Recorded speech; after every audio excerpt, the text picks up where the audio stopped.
یہ آیت ہے سورہ البقرہ کی 2 نمبر سورت ہے، اور اس کی آیت کا نمبر ہے 87 یعنی 87، اور دین قادیان کے مطابق اس آیت کا نمبر ہے 88 یعنی 88۔ اس آیت میں رب العالمین کا کہنا ہے افکلما جاءکم رسول بما لا تہوی انفسکم، یعنی اس آیت میں رب العالمین نے رسولوں کے بھیجے جانے کا قانون واضح کر دیا۔ کہا کہ جب بھی رسول کو بھیجا جاتا ہے تو وہ رسول جو ہے وہ تمہاری خواہشات کے ساتھ نہیں آتا، وہ لوگوں کی خواہشات کے ساتھ نہیں آتا۔ یہی بات، یہی قانون ایک دوسرے مقام پر بھی قرآن میں کھول کر واضح کر دیا۔ آپ ایسا کریں، سورہ المائدہ ہے، 5 نمبر سورت ہے، اور اس کی آیت کا نمبر ہے 70 اور دین قادیان کے مطابق آیت کا نمبر ہے 71۔ اس آیت میں بھی کہا گیا کلما جاءہم رسول بما لا تہوی انفسہم، اس آیت میں بالکل کھول کر واضح کر دیا گیا کہ جب کبھی بھی رسول آتا ہے، جتنے بھی رسول آئے ہیں جو کہ رب کے بھیجے ہوئے ہیں، رب کے بھیجے ہوئے جو ہوتے ہیں، ان کی پہچان یہ ہے کہ وہ لوگوں کی خواہشات کے ساتھ نہیں آتے، وہ اس کے ساتھ نہیں آتے جو لوگ حق سمجھ کے کر رہے ہوتے ہیں، جس پر لوگ چل رہے ہوتے ہیں، وہ اس کے ساتھ نہیں آتے۔ کیوں؟ کیونکہ جو کچھ بھی لوگ حق کے نام پر کر رہے ہوتے ہیں وہ لوگوں کی اپنی خواہشات ہوتی ہیں، خرافات ہوتی ہیں، ان کا یا ان میں سے کسی بات کا بھی حق کے ساتھ کوئی تعلق نہیں ہوتا۔ اب ایسا کیوں ہے؟ ایسا اس وجہ سے ہے کہ اس کے لیے آپ کو رب کے قانون کو سمجھنا پڑے گا کہ رب نے رسول کا بھیجا جانا قانون میں کیسے کیا ہے، رسول کے بھیجے جانے کے متعلق کے حوالے سے رب کا قانون کیا ہے۔ اس کے لیے سب سے پہلے ایسا کریں کہ آپ قرآن کھولیں، اس میں سورہ آل عمران ہے، 3 نمبر سورت ہے، اور اس کی آیت کا نمبر ہے 164 164، اور دین قادیان کے مطابق آیت کا نمبر ہے 165 یعنی 165۔ اس میں کہا گیا لَقَدْ مَنَّ اللَّهُ عَلَى الْمُؤْمِنِينَ إِذْ بَعَثَ فِيهِمْ رَسُولًا مِنْ أَنفُسِهِمْ يَتْلُو عَلَيْهِمْ آيَاتِهِ وَيُزَكِّيهِمْ وَيُعَلِّمُهُمُ الْكِتَابَ وَالْحِكْمَةَ وَإِنْ كَانُوا مِنْ قَبْلُ لَفِي ضَلَالٍ مُبِينٍ۔ اس آیت میں رب العالمین کا نہ صرف یہ قانون واضح کر دیا گیا کہ جو سچا ہوتا ہے، رب کا بھیجا ہوا ہوتا ہے، اس کی پہچان کیا ہے، وہ آ کر کیا کرتا ہے جس سے اسے پہچانا جا سکتا ہے، بلکہ یہ بھی واضح کر دیا گیا کہ رسول کو کب بھیجا جاتا ہے۔ وَإِن كَانُوا مِن قَبْلُ لَفِي ضَلَالٍ مُبِينٍ، کہا واہ اور ان، اگر قانون جو قانون میں کر دیا گیا ہے، جو قانون بنا دیا گیا ہے، اگر وہ ہو رہا ہو، کیا قانون بنا دیا گیا؟ من قبل لفی ضلال مبین، رسول کے آنے سے پہلے جن لوگوں میں، جس قوم میں رسول کو بھیجا جانا ہے، اس قوم کا، ان لوگوں کا ضلال مبین ان میں ہونا شرط ہے، لازم ہے۔ جب وہ لوگ، وہ قوم ضلال مبین ان میں ہوتے ہیں، 100% گمراہیوں میں ہوتے ہیں، تب ہم رسول کو بیس کرتے ہیں، ان میں انہی سے بیس کرتے ہیں۔ یہی بات سورہ الجمعہ میں کھول کر واضح کر دی، آپ کے سامنے رکھ دی۔ آپ ایسا کریں، سورہ الجمعہ ہے، سورت کا نمبر جو ہے وہ ہے 62 اور آیت کا نمبر ہے 2 لیکن دین قادیان کے مطابق آیت کا نمبر ہے 3 یعنی 3۔ اس میں کہا گیا هو الذی بعث فی الامیین رسولا منہم یتلو علیہم آیاتہ ویزکیہم ویعلمہم الکتاب والحکمہ وان کانوا من قبل لفی ضلال مبین۔ اس آیت میں بھی نہ صرف رسول کی پہچان جو ہے وہ واضح کر دی گئی، بلکہ رسول کے بھیجے جانے کا قانون سامنے رکھ دیا۔ وہ قانون کیا ہے؟ وَإِن كَانُوا مِن قَبْلُ لَفِي ضَلَالٍ مُبِينٍ، اور اگر جو قانون بنا دیا گیا اس کے مطابق ہو رہا ہو تو ہی ہم رسول کو بیس کرتے ہیں، بیس کریں گے۔ وہ قانون کیا ہے؟ من قبل، رسول کے بھیجے جانے سے پہلے، لفی ضلال مبین، وہ قوم وہ لوگ جن میں رسول کو بھیجا جانا ہوتا ہے اس قوم کا ان لوگوں کا 100% گمراہیوں میں ہونا لازم ہے۔ اگر وہ قوم وہ لوگ 100% گمراہیوں میں ہو رہے ہوں گے تو تب ہی ہم رسول کو بیعت کرتے ہیں، تب ہی ہم رسول کو بیعت کریں گے۔ یہ قانون ہے۔ اب آپ ایسا کریں، تھوڑی سی اپنی عقل کا استعمال کریں۔ کیوں؟ کیونکہ اسی قرآن میں ایک مقام پر نہیں بلکہ جگہ جگہ آپ سرچ کر سکتے ہیں لفظ قد، لقد، ولقد۔ اس کا معنی کیا ہے؟ اس کا معنی یہ ہے کہ ہم نے تمہیں دیکھو کیسا تخلیق کیا ہے۔ کیا ہم نے تمہیں سننے والا، دیکھنے والا اور جو سنائی اور دکھائی دیتا ہے اسے سمجھنے والا تخلیق نہیں کیا؟ کیا ہم نے تمہیں سننے کی صلاحیت نہیں دی، دیکھنے کی صلاحیت نہیں دی، اور جو سنائی اور دکھائی دیتا ہے اس کو سمجھنے کی صلاحیت نہیں دی؟ دی ہے نا یہ صلاحیتیں، تو تم ان صلاحیتوں کا استعمال کرو۔ جب تم ان صلاحیتوں کا استعمال کرو گے تو تمہارے سامنے کیا آئے گا؟ تمہارے سامنے وہی آئے گا جو ہم نے طے کر دیا ہے، جس کے علاوہ اور کچھ سامنے آ ہی نہیں سکتا۔ تو اب آپ ایسا کریں کہ اپنی صلاحیتوں کا استعمال کریں اور پھر دیکھیں آپ کے سامنے نتیجہ کیا آتا ہے۔ اب ذرا اپنی صلاحیتوں کا استعمال کریں۔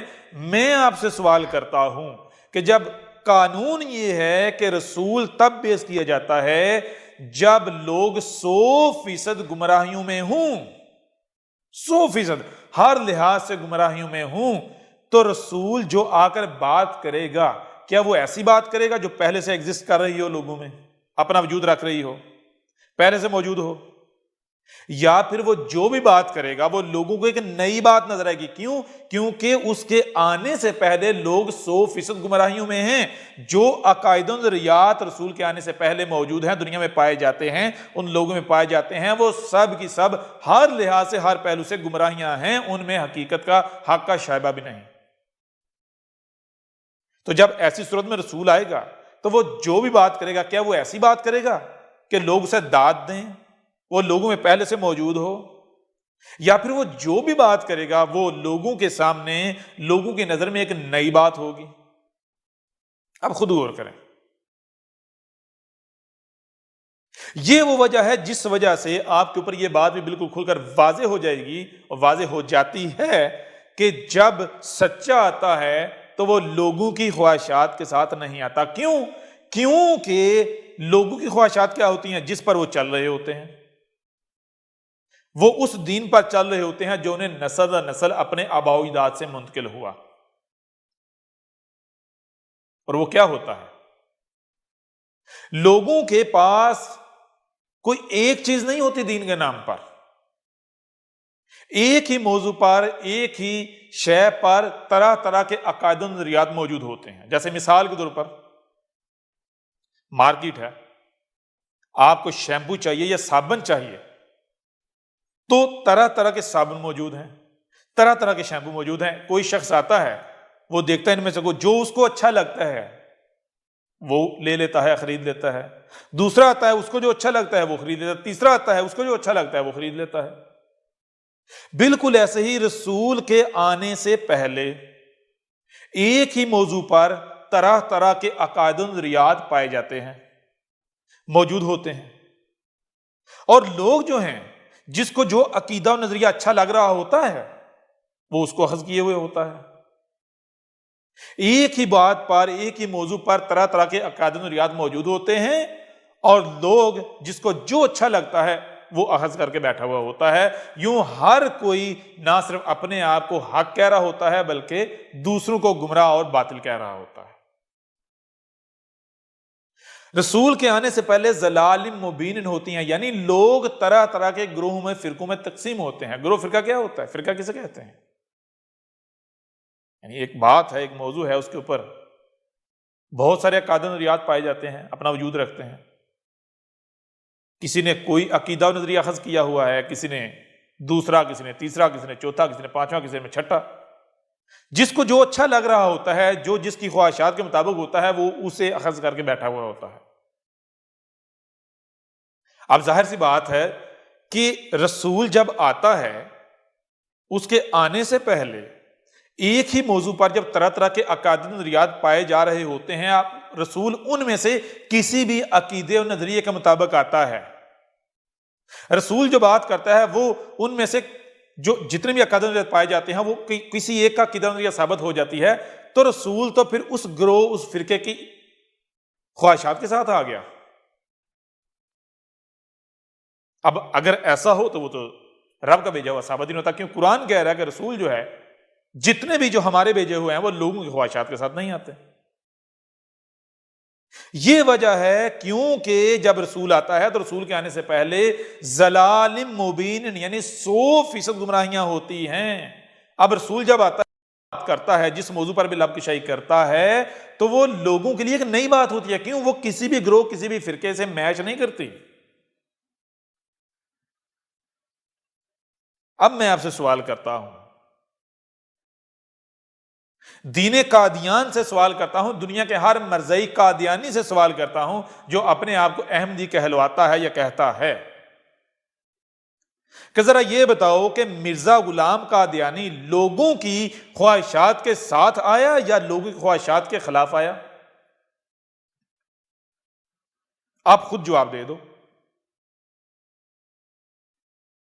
کیا مرزا غلام قادیانی نے آ کر جو کچھ لوگ کر رہے تھے، جس پر چل رہے تھے، وہی نہیں آ کر کیا؟ اسی کو آ کر حق نہیں کہا؟ ہاں، ایک بات جو ہے اس نے ڈیفرنٹ کی، مختلف کی، اور وہ بھی مختلف نہیں ہے۔ اس نے آ کر یہ کہا کہ میں وہی رسول ہوں، وہی مسیح ہوں جس کا تم انتظار کر رہے ہو۔ تو یہ بھی کوئی اس نے نئی بات نہیں کی۔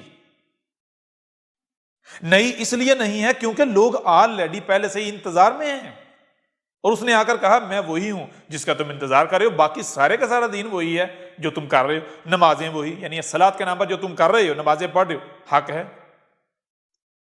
الصیام کے نام پر جو تم روزے رکھ رہے ہو، حق ہے۔ الزکوٰۃ کے نام پر جو کچھ تم کر رہے ہو، حق ہے۔ الحج کے نام پر جو کچھ تم کر رہے ہو، وہ حق ہے۔ اس کے علاوہ بھی دین کے نام پر تم جو کچھ کر رہے ہو وہ سارے کا سارا حق ہے۔ ہاں، جس کا تم انتظار کر رہے ہو وہ میں ہوں، میں آ گیا ہوں۔ اب ذرا بتائیں، مرزا غلام قادیانی لوگوں کی خواہشات کے ساتھ آیا یا نہیں آیا؟ اسی قرآن کو اٹھا کر دیکھیں تو اس قرآن میں کیا ہے؟ یہ قرآن جگہ جگہ یہ بات بتا رہا ہے کہ جب سچا آتا ہے تو اس کی پہچان کیا ہے؟ اس کو کیا کہا جاتا ہے؟ اس کو جہاں باقی تہمتوں ملامتوں کا، دشمنی کا سامنا کرنا پڑتا ہے، وہاں اس تہمت کا، ملامت کا بھی سامنا کرنا پڑتا ہے کہ جس قوم کی طرف بھیجا جاتا ہے، جن لوگوں کی طرف رسول آتا ہے، تو اس کو اس بات کا، اس ملامت کا، تہمت کا سامنا کرنا پڑتا ہے کہ کیا تو اکیلا سچا ہے؟ جو ہمارے بڑے بڑے علامہ ہیں، حضرت ہیں، شیوخ ہیں، علماء ہیں، محدث ہیں، مفسر ہیں، مترجم ہیں، ہمارے بڑے بڑے رہنما ہیں، کیا وہ سارے کے سارے غلط ہو گئے؟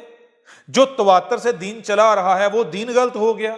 جو کچھ ہمیں نسل در نسل منتقل ہوا ہے وہ سارے کا سارا غلط ہو گیا؟ تو اکیلا سچا؟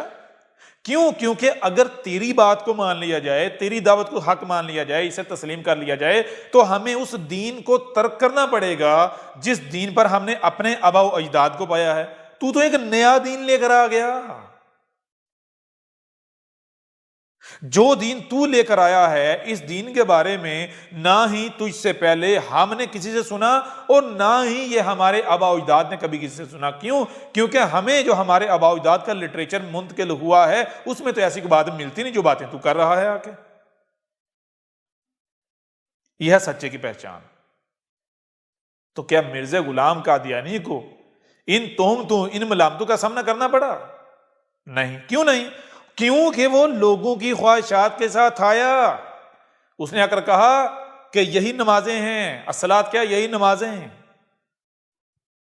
الزکوٰۃ کیا؟ یہی جو تم کر رہے ہو زکوٰۃ کے نام پر۔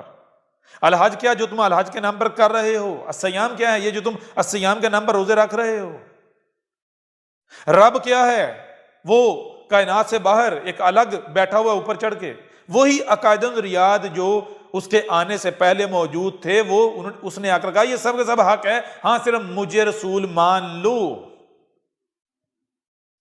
اب اگر وہ رسول تھا تو پھر دنیا کے ہر قادیانی، ہر مرزائی کو، گٹر کے کیڑے کو یہ چیلنج ہے، اسے ثابت کرنا پڑے گا کہ وہ کس اینگل سے، کس زاویے سے سچا تھا۔ اس کے باوجود بھی اگر وہ سچا تھا تو دنیا کے ہر قادیانی کو، مرزائی کو، گٹر کے کیڑے کو یہ ثابت کرنا پڑے گا کہ رب العالمین نے اپنا رسول کی بعثت کا قانون کب تبدیل کیا، کب تبدیل کیا، یہ واضح کرنا پڑے گا۔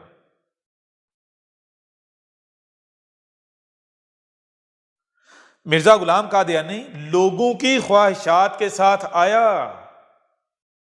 جو کچھ لوگ پہلے سے کر رہے تھے اس نے آ کر کہا یہ سب کا سب ٹھیک ہے، یہ نمازیں، یہ روزے، یہ حج، یہ زکوٰۃ، یہ سب کا سب ٹھیک ہے، رب کے بارے میں جو کنسپٹ، جو تصور پایا جاتا ہے وہ بھی ٹھیک ہے، ہاں بس مجھے مسیح مان لو، مجھے رسول مان لو، مجھے وہ مان لو جس کا تم سے وعدہ کیا گیا تھا۔ کون سی نئی بات کی اس نے آ کر؟ کون سا دین لے کر آیا جو پہلے سے موجود تھا؟ تو اس کے آنے کا فائدہ کیا؟ اگر اس نے اسی کو آ کر حق کہنا تھا، اسی کے اوپر چلنا تھا، لوگوں کو اسی کے اوپر چلانا تھا جو پہلے سے موجود ہے، جس پر لوگ پہلے سے چل رہے ہیں، تو اس کی ضرورت کیوں تھی؟ اس کی ضرورت کیوں پیش آئی؟ کیونکہ مسیح کا مطلب کیا ہے؟ مسیح موعود، رسول کا مطلب کیا ہے؟ رسولان، کیا مطلب ہے اس کا؟ مسیح موعود کا مطلب تو یہ ہے کہ جب انسان کو مسائل کا، پریشانیوں کا، تکالیف کا سامنا ہوتا ہے اور اسے نظر آتا ہے، اسے لگتا ہے کہ میری ان پریشانیوں، مصیبتوں، تکلیفوں کا مداوع کرنے والا رب کے علاوہ کوئی نہیں ہے، رب کے علاوہ کوئی رستہ نہیں ہے، تو وہ رب کی طرف اپنا رخ کرتا ہے۔ تو رب آگے سے کہتا ہے کہ اگر تیری مصیبتوں کو، پریشانیوں کو، تکلیفوں کو واقعتاً میرے علاوہ کو دور نہیں کر سکتا تو میں آ جاؤں گا، لیکن اگر ایسا ہو تو اگر تم خود ان مصائب کو، ان تکلیفوں کو دور کرنے کی صلاحیت رکھتے ہو تو میرے آنے کی ضرورت ہے نہیں۔ تو جب لوگ رب کی طرف اپنا رخ کرتے ہیں تو رب کہتا ہے بھائی میں آؤں گا، میں وعدہ کرتا ہوں میں آؤں گا، میں وعدہ کرتا ہوں میں آؤں گا، میں وعدہ کرتا ہوں میں آؤں گا، لیکن کب؟ میں تب آؤں گا جب واقعتاً میرا آنا ناگزیر ہو جائے گا، جب میرے علاوہ تمہارے مسائل، تمہاری پریشانیاں کوئی دور نہیں کر سکے گا۔ اور وہ کب ہوگا؟ جب اس قدر پریشانیاں، مصیبتیں، تکلیفیں، یعنی اس قدر گمراہیاں آ جائیں گی کہ واقعتاً میرے علاوہ کوئی ان گمراہیوں کو دور نہ کر سکے، ان پریشانیوں، تکلیفوں کو دور نہ کر سکے۔ ٹھیک ہے نا؟ تو اس سے پہلے تم اپنا زور لگا لو، اپنی کوشش کر لو، کرتے رہو۔ یوں رب وعدہ کرتا ہے کب تک؟ جب تک ضلال مبین نہیں آ جاتے، جب تک ضلال مبین نہیں آتی تب تک رب وعدہ کرتا ہے، میں وعدہ کرتا ہوں میں آؤں گا، آ کے کیا کروں گا؟ مسیح کا مطلب کیا ہے؟ میں خود آ کر ہر شے میں خرابیاں دور کر کے اس میں پرفیکشن لے آؤں گا۔ یوں رب وعدہ کرتا ہے، یہ مسیح موعود، رب وعدہ کرتا ہے کہ میں آؤں گا، میں آ کر سب کچھ ٹھیک کروں گا، سب کچھ پرفیکٹ کروں گا، ہر شے میں لے کر آؤں گا۔ کب؟ جب ضلال مبین آ جائیں گی، جب 100% گمراہیاں آ جائیں گی، جب میرے علاوہ کوئی بھی ٹھیک کرنے کی صلاحیت نہیں رکھے گا۔ میں وعدہ کرتا ہوں۔ اب سوال یہ پیدا ہوتا ہے کہ جب وہ وقت آ جائے اور رب آئے اپنے وعدے کے مطابق اور کچھ بھی ٹھیک نہ ہو یا سب کا سب ٹھیک نہ ہو، یہ کیسے ممکن ہے؟ کیسے ممکن ہے؟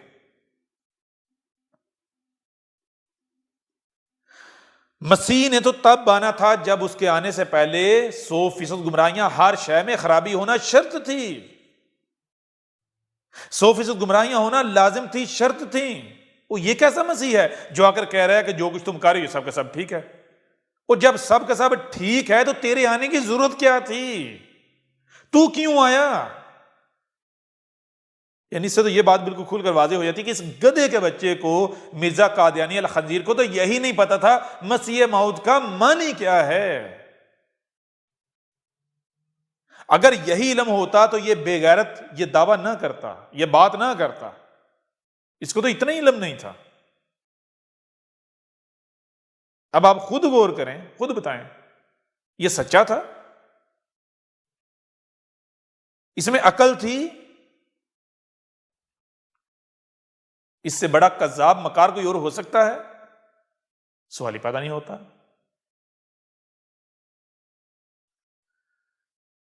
مسیح موعود، مسیح موعود، مسیح موعود کا پہلے معنی تو جان لو۔ سچا کب آتا ہے؟ جب ضلال مبین 100% گمراہیاں ہوں۔ یہ وہ وجہ ہے کہ وہ لوگوں کی خواہشات کے ساتھ نہیں آتا۔ کیونکہ اس کے آنے سے پہلے جب وہ آتا ہے، لوگ جو کچھ کر رہے ہوتے ہیں وہ ساری کی ساری گمراہیاں ہوتی ہیں، کسی کو بھی نہیں پتا ہوتا حق کیا ہے۔ ہر فرقہ، ہر گروہ اپنے آپ کو حق پر سمجھ رہا ہوتا ہے اور باقیوں کو گمراہ کہہ رہا ہوتا ہے، باطل کہہ رہا ہوتا ہے، لیکن حقیقت یہ ہوتی ہے کہ سارے کے سارے گمراہ ہوتے ہیں۔ اب جب رسول آتا ہے، سچا آتا ہے، تو وہ جو بات کرتا ہے وہ ہر ایک کے لیے ایک نئی بات ہوتی ہے۔ یہ وہ وجہ ہوتی ہے جس وجہ تمام کے تمام فرقے گروہ اس کے خلاف اکٹھے ہو جاتے ہیں۔ کیوں؟ کیونکہ وہ کسی کی بھی خواہشات کے ساتھ نہیں نا مطابقت رکھتا، کسی کی بھی دین کے ساتھ، کسی کے بھی عقائد و نظریات کے ساتھ مطابقت نہیں رکھتا۔ سب کے لیے وہ ایک نئی بات ہوتی ہے اس کی بات۔ تو اب ذرا بتاؤ، مرزا غلام قادیانی لوگوں کی خواہشات کے ساتھ آیا یا نہیں آیا؟ جو لوگوں کی خواہشات کے ساتھ آئے وہ رب کا بھیجا ہوا ہو سکتا ہے؟ وہ مسیح موعود ہو سکتا ہے؟ جو اس چیز کا دعوے دار ہو، یعنی میں مسیح موعود ہوں، کیا ہوں؟ میں وہ ہوں جس کا تم سے وعدہ کیا جاتا رہا کہ میں آ کر سب کچھ ٹھیک کر دوں گا، ہر طرح کی خرابیاں پریشانیاں ختم کر دوں گا، دنیا میں بالکل امن قائم کر دوں گا، دنیا میں تمام طرح کی خرابیاں ختم کر دوں گا، ہاں لے آؤں گا۔ وہ آئے اور سب کا سب نہ صرف ویسا بلکہ اس سے بھی زیادہ بگڑ جائے، وہ مسیح موعود ثابت ہوتا ہے؟ اس کے باوجود بھی اگر اس کو کوئی مسیح موعود کہے تو پھر اس کو مسیح موعود کہنے والے جو ہیں ان کی جو عقل ہے وہ ٹھکانے پر نہیں ہے۔ ان گدھے کے بچوں میں، ان گٹر کے کیڑے ہوئے ہیں، عقل نامی شے ہے ہی نہیں۔ وہ اس سے بھی بڑے گمراہ ہیں جن کو اتنی سی بات جو ہے وہ سمجھ نہیں آ رہی۔